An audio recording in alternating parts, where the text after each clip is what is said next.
Everyone, welcome back to our special Menopause Awareness series. I'm Reshma Tiwari, and today we are diving deeper into a topic that affects every woman, but it is still not talked about nearly enough. It's menopause and what the real impact is on us, on our bodies, and our health. We're joined by Swati Singh, who is a leading voice in women's health, and she will help us understand what really happens during this entire transition phase. And it's really beyond hot flashes and mood swings. So let's get right into it, because the more we understand what's happening to our bodies, the more empowered we become to manage it with awareness and, of course, confidence. So, Swati, how does menopause impact a woman's body? Hey, good question. So let's start from where this menopause is impacting our body. It's right from our hormones to physical, to mental, to emotional. So the reason is we have estrogen receptors all over our body. Yeah. And when this estrogen declines, we start having inflammation all over the body. So the impact is right from our brain, our head to toe. So the brain fog, the anxiety, I'm the going through it. mood swings, the rage, everything is impacted because of this estrogen decline. And then comes to your hair, your skin. Mm. After that, yes, it's our heart, the most important part of our body. So the heart is impacted. Internal organs, they start wrapping around visceral fat. So we get belly fat, bone health, musculoskeletal problems, the sudden onset of pain, back pain, and all the joint pains and aches and arthritis. And we have like no clue that this is all connected to menopause, but it is. So it's impacting right from our brain to our toes, the bunion, right? We Oh my spoke God, about it. I didn't know that. Good Yeah. to And let me our know. pelvic health. So everything in our body, right from our physical to emotional, is impacted due to perimenopause, menopause. And it's about time that we create more awareness so women can put two and two together and understand that, okay, my vertigo is also through menopause. My extreme rage that the spouse and the kids have to face. I hope they understand. Yes. It's very So we have important. to do an episode on that. Maybe the next one should be touching on those relationships, etc., how menopause impacts our relationship. So not just physical, it's mental, emotional, and everybody around us, even our workplace and our, family, loved ones. So yeah, it does impact everything. So I think what you're saying is it's really just not cosmetic, right? It is an actual health hazard. Yeah. So we should talk a little more about this, like how Yes. it truly impacts our health, and it is a hazard to not only ourselves, but to people around us. Yes, yes. So the fact is that menopause is not just cosmetic. It has a lot to do with our internal changes, which are actually dangerous. Like I was just talking about the brain fog. So brain fog is not just a temporary, there is an actual cognitive decline in the women when they hit menopause. And this cognitive decline sometimes ends up women losing their job. The data says Ouch. 1 in 5 women, they end up quitting their jobs because of this anxiety and brain fog and the cognitive decline. They think that they are not performing as per, their standard, their optimum. Yes. So this brain fog is impacting their life, as in their professional life, as well as their personal life, because the anxiety, the rage, the way we used to handle things earlier is completely changing, and the kids and the husbands are wondering that why is she in so much anxiety and panic attacks kind of thing. Apart from that, their cardiovascular health. So ever since the estrogen starts declining, our cardiovascular health also starts declining, and we are slowly moving towards heart disease. It doesn't happen overnight. It takes a good amount of time, but you know what, it is an onset, and 7-8 years from there, we are like having these issues like, oh, you have a stroke, have heart disease. And we wonder that, we were perfectly fine a few years ago. And this is where we have to reassess our health and make it a reset for better health. But till you don't actually know about it, you can't focus on it.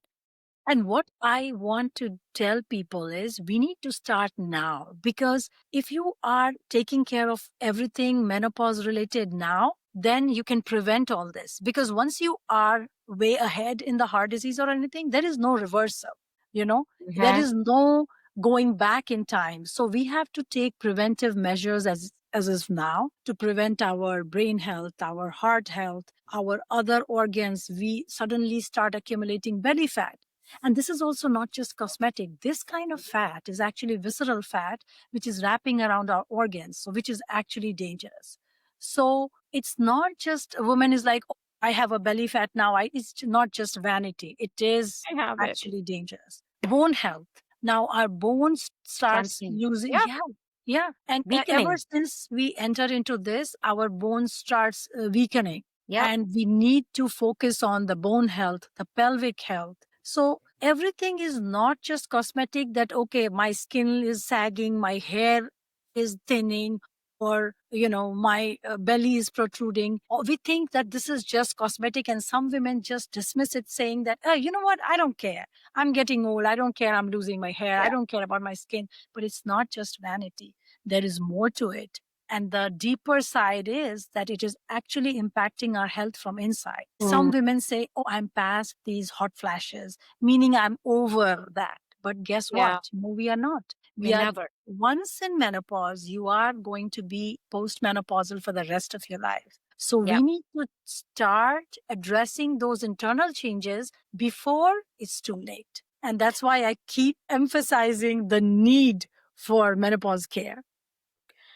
And for someone like me who's in a perimenopause stage, I think this is so important. Like you said, we don't have to wait a couple of years to Exactly. act on it. For a Exactly. person like me, or even I would say women who are younger, if Yes. you can implement this, if you can recognize these and take action, and to even recognize, you have to be aware, then you Yeah. take action on it, I think your lives will be better. Much better. Yeah. Yeah. 100%. Because for us to acknowledge that, okay, we are going to, now there is another thing. I did not want to bring this up, but this is a fact that women do not want to accept that they are in peri or menopause. They do not want to age Mhm. themselves. We live in such an ageist society. It's so sad that we ourselves do not want to accept. Everybody I talk to, most of them were like, no, no, no, I feel any of these symptoms. So even if they are having these symptoms, they keep denying the fact that they are entering. And guess what? Every woman is bound to enter this stage of life, not today, tomorrow. So Yeah, be informed and take precautions before it starts getting late. true. So, what should we do? I mean, health is one aspect. What should we also do to gain our fitness back? Like, what kind of diet you would say is Yeah. ideal for women who are complaining about their hair loss or their skin sagging or even changing in this phase of life? Yeah, yeah. So it's very important, right? We have to reclaim our fitness, our vitality, our strength, and our Yeah. beauty. And it's not very hard. So when we talk about menopause, there is no one magic pill, okay, that you just take this and you will be I set. wish. So I wish, right? I wish it was that easy. A lifestyle change, which includes your food, your sleep, your supplements, your exercise, and if you are open to it, hormones. It is a package deal, I would say. So the first thing that we need to focus on is our diet. We have to reduce our carbs, add more and more protein, because we Hmm. are losing our muscles, and our face and our hair is also in need of muscle and omega 3. So our hair is made of keratin, and whatever we eat directly impacts our skin and hair. Yeah. So what I would say for people who are vegetarian, then obviously they cannot eat eggs, but eggs is phenomenal. A Mm, lot of people are vegetarian, but they still eat eggs, right? right, Because right. Yeah. It's egg and hair commonly. health is just, I cannot emphasize enough how deep the connection is. So basically eggs, almonds, chia seed again is very good for hair and skin. Flaxseed, so flaxseed you can just roast and use it as a powder or whatever. So protein content in your diet should increase, the carbs should decrease, the sugar should almost like go out. Always be away from sugar. Yes, fiber is another very important thing that we never talk about. Most of us don't get enough fiber in our diet. And fiber is crucial for our skin because the more fiber in our diet, better our digestive system, the Mhm. better our skin and hair. Right. And one thing other than diet that we don't talk about is sleep is so directly and deeply connected with our beauty, our skin, our hair, because if you're not getting optimum sleep, enough rest, this exhaustion causes us to fall more stress, more cortisol, and hair and skin gets more impacted.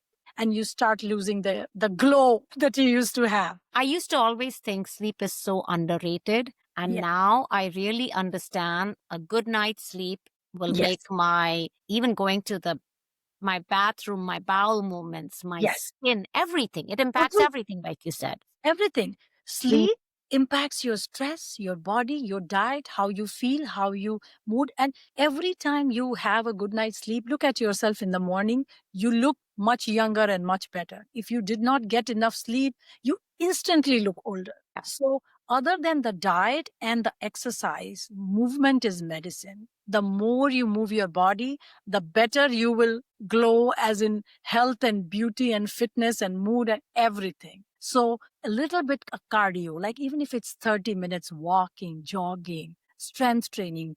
In menopause, strength training is something that suddenly becomes very, very important for us. Most of us, we do not do weights. We never give enough importance to weight as much Yeah. as the guys do, right? If we think, oh, weights are for men and women are just, simple Pilates and yoga. Yes, Pilates and yoga is very good for stretching, strengthening. And, in menopause, it does really help. However, weight is going to save us from bone fracture, from hip fracture. It's very crucial to start Yes. now because I have some friends who said their doctors are in menopause stage. Doctors have said it's really late. You should have started working on weights 10 years ago. So Yes. I would say it's never too late. Start right away. True. But, it's important. So, Swati, just Yeah. one thing, thin versus strong, can you unpack that a little? And Yeah. I know you've touched upon bone health, but Yeah. still, if you can just. Super important. As women, we've always focused on staying thin, cutting calories. But this is a time when we need to focus on getting strength, Mhm. muscles, and not focusing on being thin. So instead of counting calories and burning calories, we need to focus on getting more Yeah. nutrients and doing more weights. Even if you're not burning calories while doing weights, you're actually strengthening your muscles and bones, which are like crucial. This is the only thing that will keep you going for the next 20, 25 years of your life. And the interesting part was, I did not know this, that we keep rebuilding new bones. So like you said, that it's never too late. They actually showed us, we went to this seminar where they actually showed us the muscle mass of a 40-year-old who does exercise and a 40-year-old who doesn't do exercise Oh. and a 70-year-old who does exercise. I was amazed. A 40-year-old person who exercises regularly and a 70-year-old person who exercises regularly, their muscle mass was same. So even if you're younger and you think, oh, I'm 30, I don't need to work out, I don't need to do That's not weights. true. That's not true. You need to start and start now, because the more you build resilience, your bones are stronger, your muscles are stronger. So the decline after menopause will be slower because you already have built so much. And we need to continue doing these weights and these cardio, these balancing yoga, Pilates, Tai Chi. I hear that it's amazing for menopause. I still have to personally explore this more. I Hmm. haven't yet, but I'm a big fan of yoga and weights. Cardio, I can't get as many minutes as I would like to, but I would highly encourage anybody who is in a less cold place, they need to incorporate that as their daily routine to stay healthy, strong, fit, and beautiful. Trust me, ladies, you do all of these, the diet, the supplements. Yes, how did I forget the supplements? Menopause and supplements go hand in hand. The sleep that we were talking about, which is super crucial and essential for us. If you are having difficulty sleeping through the nights, consider taking magnesium glycinate. Now, this is not a doctor's advice. I have done it. I And have me too. And it really impacts my sleep in a very good way, a very 100. positive. Yes. And you know what? Magnesium also, our body, because of the stress, it depletes magnesium. So you need magnesium glycinate even if you're not a woman. So I'm just saying. True. So it definitely helps you with sleep, and in hormones, progesterone, it really relaxes you and gives you a deep sleep and you wake up refreshed. So supplements like probiotics, even like turmeric, curcumin, it reduces inflammation. Omega-3, very helpful for your hair and skin. Omega-3 fatty acid comes in food like fatty fish and avocado and olive oil. But if you don't eat fish, you can just take omega-3 Pills. fatty acid and then vitamin D3, C, D. There are a lot of supplements. They're so essential. But again, this is not a medical advice. This is just an awareness and conversation where we actually have to go to, because everybody is different. They need to get their blood test done before they actually get on supplements. But these are the supplements that we need to look into it because they're super helpful. It's helping me, and I would recommend it to people because this is really life-changing. Yep. Yeah. Great. This has been a very enlightening conversation. And it's also a reminder that menopause isn't really an ending, right? It's a powerful transition to this new phase of strength and wisdom. And I would say that if there's one takeaway from today, it's, as Swati has been so harping, that we have to invest in our health. So it's your nutrition, your vitamins, your supplements, your movement, being movement. Hey, if you don't want, you can play pickleball. That's fun. Yeah. Your bone I strength. was just going to say that if you can't go to the gym, just do some wall press, just squats, use your body weight, use bands, do anything. You do not have to go to the gym. We women, we multitask, we handle so many things at a time. True. So we sometimes do not have the time to take ourselves to but the thing is, there are so many things we can handle at home. You can do just dumbbells at home. No need to go to a gym. You can do that. Yep. So yeah, it's your mindset essentially that can make all the difference in how you experience this chapter. So Swati, thank you for sharing your expertise and breaking these down into these important topics with such clarity. And of course, thank you to our viewers. Remember, this is your time to reclaim your vitality and step into this phase feeling informed, confident, and inspired. So ladies, I just want to say thank you for tuning in. And it's time now that we need to prioritize ourselves, our health, our mental peace, because staying informed is the key to, better health. And next episode, we are going to touch upon spouse support in menopause, which I think is crucial. It is huge. And we are also going to touch upon topics like sexual health, which we don't talk about, especially Indian women never talk about. But guess what? We are going to discuss that and more. So stay tuned. Thank you for joining us. Stay strong and stay unstoppable. Thank you.